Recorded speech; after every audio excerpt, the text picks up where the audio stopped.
ازيكم يا حلوين؟ عاملين ايه؟ يا رب تكونوا بخير. يلا بينا النهارده نحضر مع بعض سفرة اول يوم رمضان. عايزاكم تشاركوني كده في الكومنتات وتقولوا لي انتوا من انصار المحشي والبط اول يوم ولا بتعملوا حاجة مختلفة زي كده. اول حاجة بدأت بيها كانت ليلة رمضان، مش اول يوم رمضان يعني بالظبط، او ليلة رمضان. مسكت الفرخة غسلتها غسلة محترمة كده، وبعد كده حطيتها في محلول نقع. كان عبارة عن معلقة سكر كبيرة، معلقة ملح كبيرة، وعصرت ليمونة وسبتها كده ساعتين في محلول النقع ده. وبدأت أحضر في التتبيلة بتاعة الفراخ. بصوا دي أحلى تتبيلة شوي هتجربوها في حياتكم.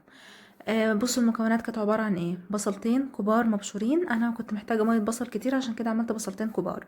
لما بكون محتاجة مية بصل بحط ملح على البصلة وهي بتتفرم علشان تطلع لي المية بتاعتها.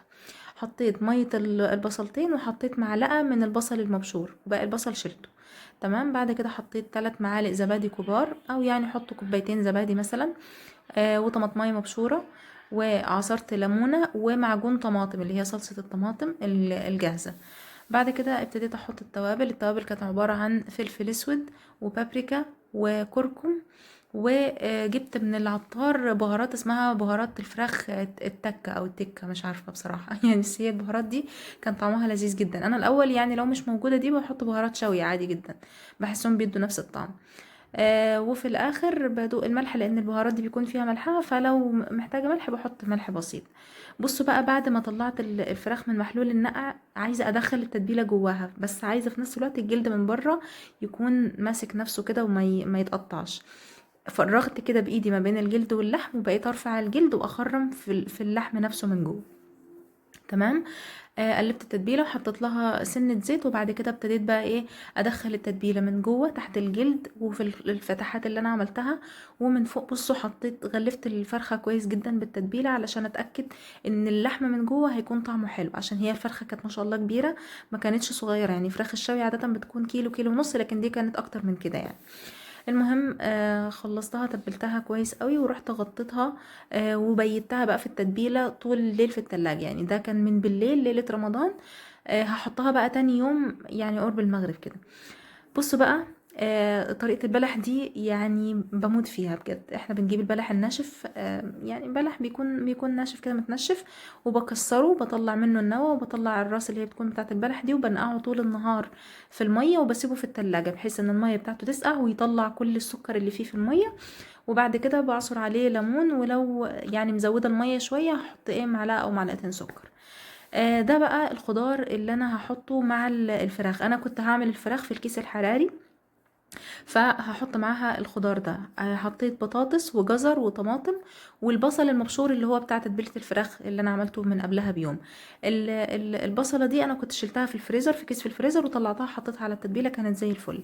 حطيت عليها توابل ملح وفلفل اسود، وبرضو بهارات الفراخ اللي انا قلت لكم عليها دي.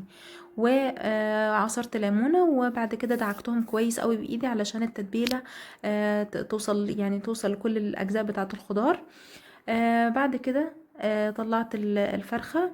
كنت عايزة اربط رجليها بس يعني علشان تبقى مقفولة، عشان تبقى لما نفسها كده لما تطلع من التسوية، يعني ما تتفتحش اكتر ولا تتبهدل مني. جبت صينية، حطيت جواها الكيس الحراري، ونزلت بقى بالخضار اللي انا عملته، حطيت الفرخة فوقيه. هربط الكيس الحراري كويس قوي، وبعد كده هخرمه كام خرمه كده من فوق اهو. بصوا، نزلت بباقي التتبيله الاول، نزلت بباقي التتبيله كلها بتاعه الفراخ، ما حطيتش ميه نهائي جوه الكيس. خلاص، هي الفرخه والتتبيله بتاعتها والبطاطس وخلاص. ربطت الكيس. بعد كده بعمل فيه فتحات علشان ما يفرقعش في الفرن، وبحط في الصينيه نفسها من تحت كوبايتين ميه. دخلت الفرخة بقى على الفرن، وبعد كده ايه بدأت اعمل العصير علشان ياخد وقته برضو في التلاجة ويسقع كده لغاية المغرب، عشان ايه يعني يبقى منعش كده. كان عندي مانجا انا مفرزاها يعني من الصيف، فحطيتها وحطيت سكر ومية وخلاص، ما فيش اي افتكاسات في العصير، يعني عصير مانجا عادي جدا. المهم، بعد العصير بقى ابتديت اعمل الرز. انا كنت عايزه اعمل تحت الرز، تحت الفراخ رز كبسه، بس انا ما عنديش طبعا شوربه كبسه. فاشتريت بهارات جاهزه من عند العطار. حطيت الاول الرز يعني يتشوح كده ويسخن كله على النار. بعد كده جبت بهارات كبسه من ويلز.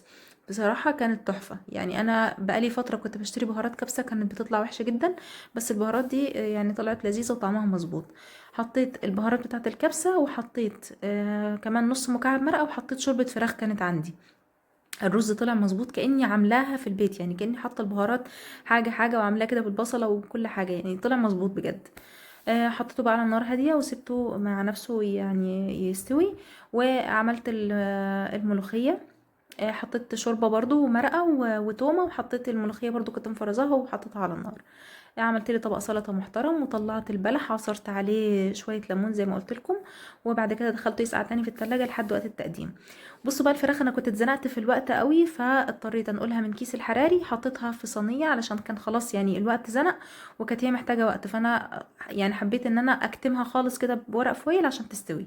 فانا قلتها في صينية وغطيتها بالفويل، والحمد لله.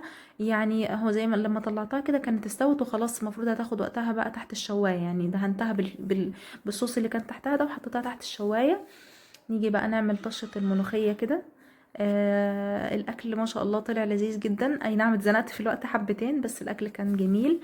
والحمد لله على كده، وان شاء الله باذن الله هشارككم اكلات كل يوم، ومعروفة يعني تاني يوم رمضان بناكل بقى اول يوم. وكده الفيديو بتاعنا يكون انتهى، وباي باي.